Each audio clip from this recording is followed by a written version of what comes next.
Welcome to another video from DIY Daily. Just put together a quick video, just running you through some information and the fix for a fault on this 2016 Range Rover Evoque. It's the 2-litre Ingenium engine in this one. I'll just run you through the fault that we've got. Now we are partly in a stripped down condition at the minute, so we've got some different faults on here that wasn't on it before. You can just see we've got the water and fuel sensor on there. Now that fault wasn't on it, but I've got it partly stripped down. That sensor's disconnected at the minute, and I'll just overlay a few screenshots of the message that we actually had. But basically we had a red warning saying engine overheating, and we had a high temperature warning as well. I'll just overlay them quickly for you on the video anyway.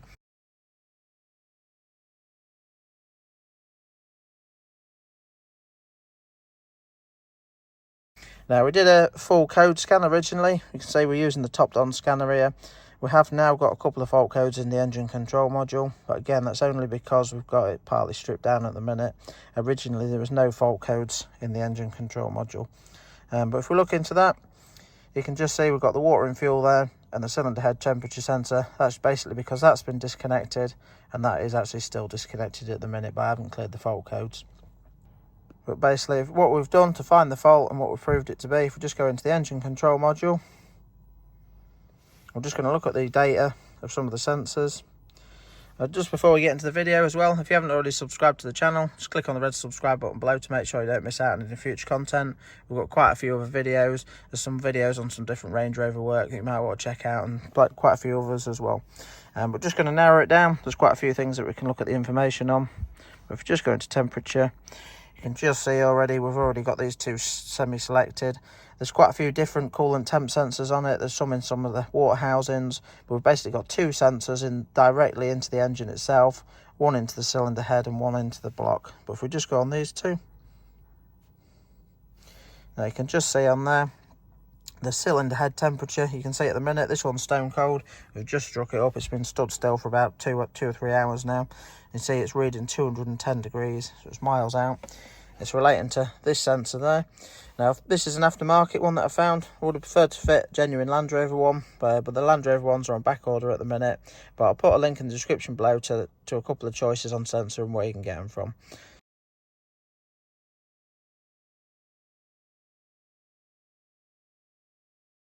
But all we'll do in a minute is just get under the bonnet, show you where the sensor's located, run you through how to fit it. Once we've got it all swapped over, we can then show you the new readings and show that it's fixed the fault. But just for checking it, if we just go under the bonnet now, I'll show you where the sensor is. We'll leave the ignition on. We're just going to disconnect it, and the sensor reading will just drop down to -40, which just proves that we're looking at the right sensor, that's all. Right, so we've just come under the bonnet now. As I said earlier on, I've got it in like a stripped down condition just to actually get to the sensor. I've not done one of these before, so I didn't know where it was. So rather than starting the video from scratch and not knowing where it was, I've just stripped it down first. I just thought I'd put the video together just to share a bit of information on it. But basically, on this side, we've got the fuel filter, which would normally sit over the top there. So we've had to take the fuel filter out. You don't need to disconnect any of the pipes. You can then just push it up over the top. Obviously, the engine mounting, this piece is normally set up there, bolted directly to the cylinder head there. We've got the top piece in the mounting and the other bracket that we've had to get off. Just see the top piece there. And we've just got the bracket just down there. Now, there's a few other bits you need to get out of the way, but there's 4 main bolts that hold this piece there to the actual block. So now this does have a couple of water connections on it. You can see one at the front there that we've disconnected, and one at the back I've actually left connected.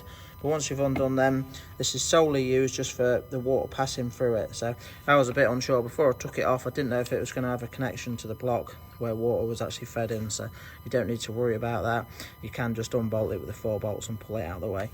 It just gives loads of access. I did consider doing it before taking the bracket off, but it's really tight to get in.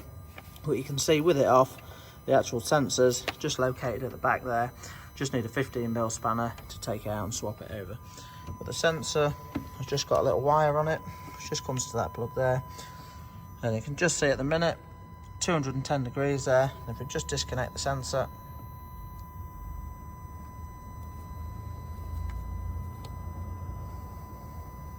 put that down quick. We've just got it disconnected now, and you can see it defaults to -40. So we know we're doing that reading is relating to this sensor. So all I'm going to do now is just swap this sensor over. I'll just show you the new reading once it's swapped over, and once I've got it all back together, I'll just run you through just clearing the fault codes and just making sure it's definitely fixed the fault.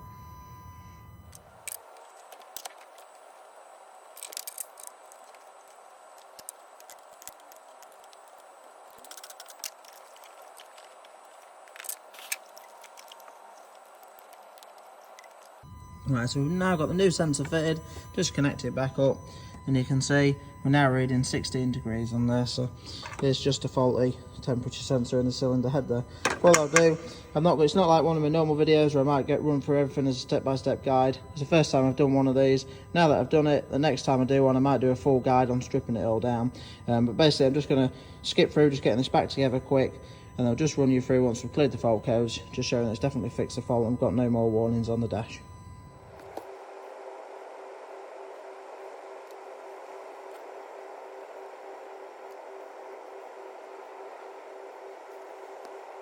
Right, so we've just cleared all the faults now. You can see everything's clear in there. Just got a couple in the engine control module, a fault in the body control module. Just got another fault in there as well, just relating to the camera, but nothing to do with the issue that we're looking at. Just going to give it a quick road test now and just make sure. We'll just take the temperature reading after, just make sure it reads okay.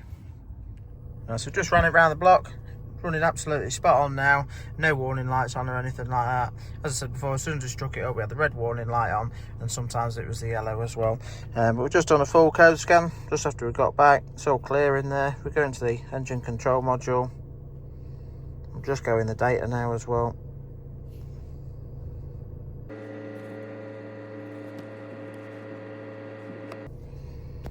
I'll just swap that over, and it was on the voltage for the block temperature earlier. I've changed that to the actual temperature, but you can see the main one that we're looking at, the cylinder head temperature, is now reading a realistic reading there, 72 degrees. We've only just been around the block after just getting it warmed up, so you can just see from where it was originally, we'd gone up to a reading of 215, so, and obviously minus 40 when we disconnected it. So we're reading what it should be reading now. Everything's running spot on, so I just thought I'd put that video together. If anyone's got that same issue with them warnings, it's not to say it's definitely this, but it's always worth because it didn't have a fault code in there. You need to go into the actual data, and if you check that cylinder head temperature, you'll be able to see whether it's reading a realistic reading or not. And yeah, if you want a temperature sensor, just check the links in the description below. But I hope the video helped. If it did, give it a quick thumbs up and subscribe to the channel. Thanks for watching, and we'll see you next time.